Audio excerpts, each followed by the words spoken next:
In this video, we'll show you how to reset the keyboard settings on your Windows 11 laptop or PC.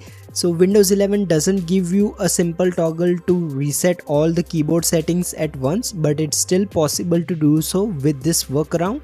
So first, head to the search menu and then type in language. You will see this edit language and keyboard option. Simply select that and this will open the settings app on your PC. Now what you need to do is select this add a language button and then add another language temporarily. So I'll just add in English and I'll just select this English Australia because I understand it, and then click on next. Now leave all these checkboxes as they are and then click on install.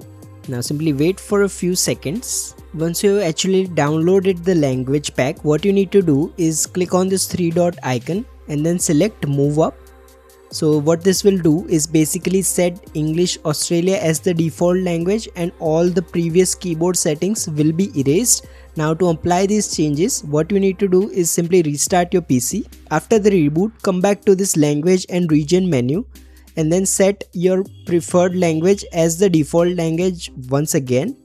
So I've already done that. Now you can delete the older language if you want. I'll just leave it as it is, and the keyboard settings are now reset on my Windows 11 PC. If you find this video useful, please don't forget to like and subscribe to Glitch Guru.